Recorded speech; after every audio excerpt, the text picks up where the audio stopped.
ভালোবাসো তো, তাই না? সন্দেহ আছে একটু। ও গাড়িতে করেই আসে, নিজেদের গাড়ি। প্রথম যেদিন ও ক্লাসে এসেছিল, ইউনিভার্সিটিতে, আমি ওকে দেখে বেশ অবাক হয়েছিলাম। বলতে গেলে বেশ কিছুক্ষণ ওর দিকে তাকিয়েছিলাম। এত সুন্দর একটা মেয়ে, কেমন যেন।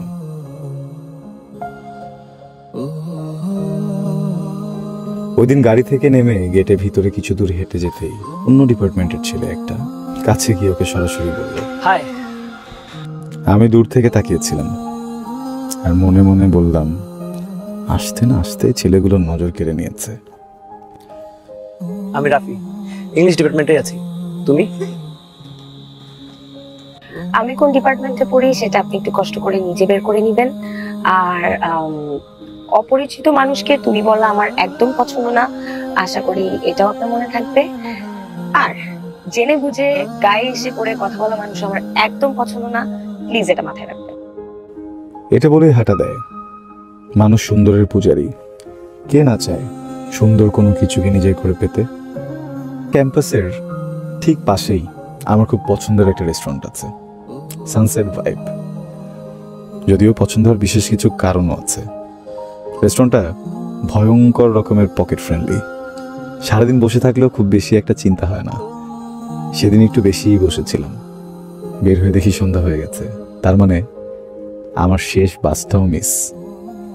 অপেক্ষা করছিলাম যদি একটা রিক্সা যায় চড়ে বসবো, কিন্তু ঠিক তখনই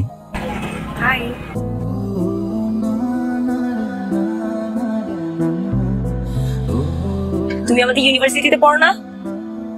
সরি। হ্যাঁ, দ্যাটস ওকে। তুমি কি কোনো ট্রান্সপোর্ট খুঁজতেছিলে এরকম? হ্যাঁ, রিক্সা। এই সময় এখানে কিছু পাবা না। তুমি কোথায় থাকো আমাকে বলো, আমি তোমাকে ড্রপ করব। ওর কাছ থেকে এমন কিছু শুনবো এটা আশা করিনি। একটু হতভম্ব হয়ে গিয়েছিলাম। হাই। Thank you. না, আমি একটু আমার মতো করে চলে যেতে চাই। প্লিজ আমাকে ক্ষমা করবেন, আমার এই কথাটাকে আপনি একদমই অ্যারোগেন্সি মনে করবেন না। আমি আসলে কারো চোখের শত্রু হতে চাই। আমার মনে হয় যে আমি একটু নিজের মতো জটে দিতে হবে। Thank you, sorry. এটা বলেই আমি হাঁটতে থাকি।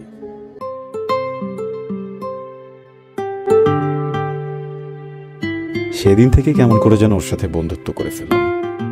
এই একটা মাস কিভাবে যে কেটে গেল টেরই পেলাম না। আজকে ভার্সিটি শেষে ওর গাড়ির সামনে গেলাম, গিয়ে বললাম, আচ্ছা আল্লাহ হাফিজ, তাহলে তুমি যাও, আবার দেখা হবে। তোমাকে বাস পর্যন্ত আগে দিয়ে আসি, তারপর তুমি বাস উঠে চলে যাও। এমনিও তো তুমি আমার গাড়িতে ওঠো না।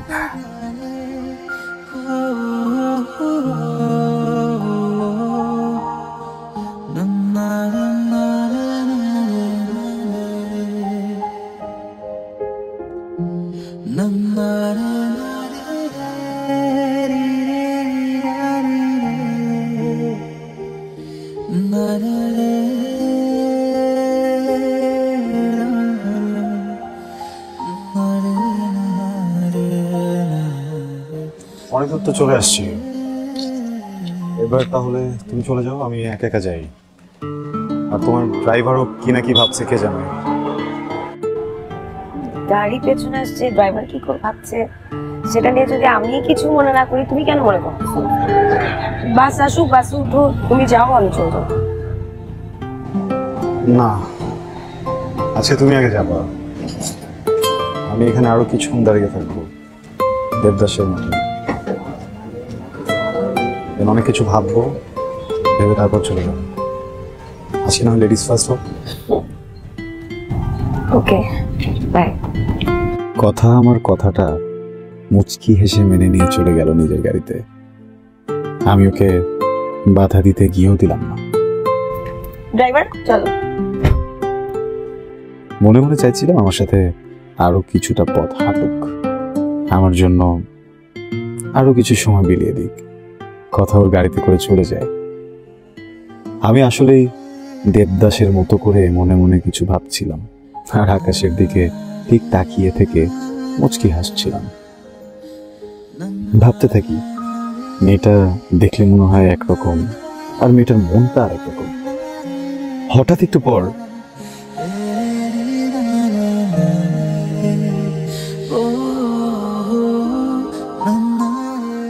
আকাশ থেকে নিজের চোখকে নিচে নামিয়ে দেখি কথা।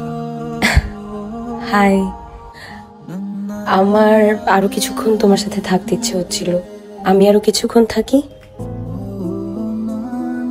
খুব অবাক হলাম, মুখ বরাবর দাঁড়িয়ে, একটু মায়াবী একটু আহ্লাদে হাসি দিয়ে দাঁড়িয়ে আছে। কি বলবো আমি, কোনো কথাই খুঁজে পেলাম না, শুধু খুব মায়া নিয়ে মেয়েটার দিকে বেশ কিছু সময় তাকিয়ে রইলাম। কথার এসব কর্মকাণ্ড কেমন যেন লাগছিল। কথা আমার সাথে পায়ে পা মিলিয়ে হাঁটা শুরু করল। বেশ কিছু পথ হাঁটলাম আমরা। সত্যি বলতে কি, আমার ভালো লাগে ওর সাথে থাকতে। কথা আর আমি, আমি আর কথা, আর আমার হারানো মন। কিছু বলবে কি? তোমার জন্য প্রাণ গাইছি তোমায়, আর এই বুক পকেটে টান, চাঁদের আলো চোখে মেলেছে আয়না, শীতের মৃদুহীন ভাঙছে বায়না, যুগল ঠোঁটের কাঁপনে আগুন আলো,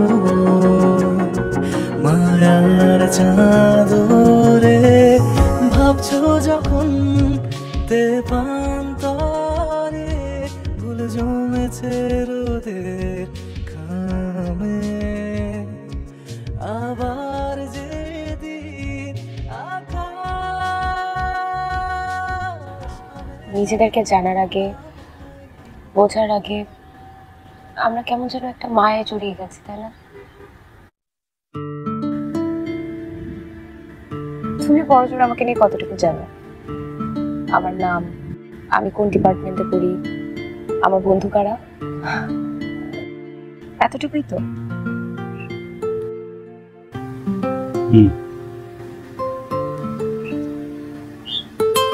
হঠাৎ এই কথা? আমার মনে হয় আমাদের নিজেদের বিষয়ের কথা জানা উচিত। মানে আমরা ফিউচারে কি করতে চাই, কিভাবে করতে চাই, কোথায় থাকতে চাই, কিরকম ক্যারিয়ার রাখতে চাই, সবকিছু নিয়ে আমাদের কথা বলা উচিত। আর স্পেশালি আমি তোমাকে আমার কিছু কথা বলতে চাই, তোমারগুলো আস্তে আস্তে আমি জেনে যাব।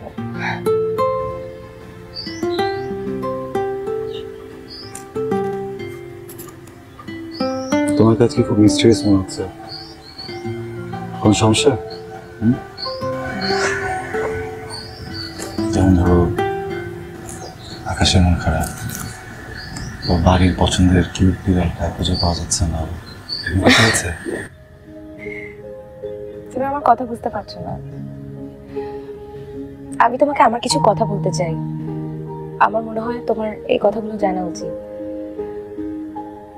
আমি আসলে এখন প্রেম করতে চাই না, এখন বলতে এই সময়ে।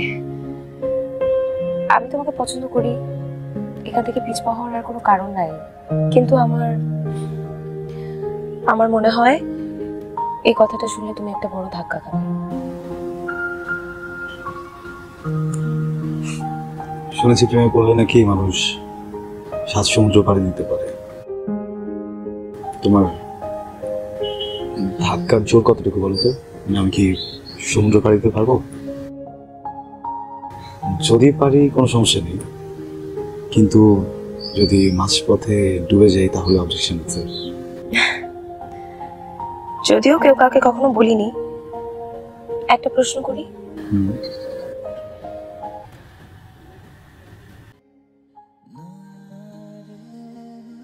ব্যাপারটা কিন্তু মজার, তাই না? দেখো না, আমি তোমাকে বলেছি না তুমি কখনো আমাকে বলেছো, কিন্তু দুইটা মানুষ কিভাবে একে অপরের মায়ে পড়ে গেলাম। এখন বলতেও চাই না। তুমি তো জানো আমি আমার পড়াশোনা নিয়ে অনেক সিরিয়াস। আমি অনেক ক্যারিয়ার ফোকাসড একটা মেয়ে। আমি আমার পড়াশোনা কন্টিনিউ করতে চাই। করবে কন্টিনিউ, প্রবলেম কোথায়? প্রবলেম আছে আবির, আমি আমার মাস্টার্স পিএইচডি এই দেশে করতে চাই না। আমি দেশের বাইরে থেকে আমার পড়াশোনা শেষ করতে চাই। আমি আশা করি তুমি আমাকে এটাতে বাধা দিবে না। শুনেছি বিমানে উঠলে নাকি মানুষ বেইমান হয়ে যায়। তোমার কি এমন সম্ভাবনা আছে? সেটা তো বলতে পারি না, ভবিষ্যৎ কি কেউ বলতে পারে? মানুষ কখন কোথায় কিভাবে বদলে যায় সেটাও তো বলতে পারি না। আমি ইউএস এর একটা ইউনিভার্সিটিতে 80% স্কলারশিপ পেয়েছি। সেপ্টেম্বর থেকে আমার ক্লাস শুরু। অগাস্টের লাস্টে আমি ইউএস এম্বাসি ফেস করব। এখন পর্যন্ত কোনো কমপ্লিকেশন হয় নাই। হোপফুলি আমি ভিসা পেয়ে যাবো আর আমার ক্লাসটাও অ্যাটেন্ড করতে পারবো। তুমি বেশি মন খারাপ করো না। বাধা দিব না, কিন্তু যদি সত্যি কথা বলি, এখন যদি তোমাকে আমি হ্যাঁ বলি তাতে আমার অনেক কষ্ট হবে। কিন্তু আমি তোমাকে কখনো বাধা দিতে চাই না। তোমার ভালো লাগার বিষয়গুলো, তোমার ছোট বড় উইশগুলো, কোনো কিছু থেকে না। বুঝি তুমি ভালো থাকো। আমি বিশ্বাস করি দিন শেষে ঘরের পাখি ঘরে ফিরবেই। আমার পাখিটা যদি আমার ঘরে ফিরে আসে আমি তাতেই খুশি। আমি চেষ্টা করব তোমাকে সবসময় খুশি রাখার। যদি কখনো ভুল হয়ে যায় আমাকে মাফ করে দিও।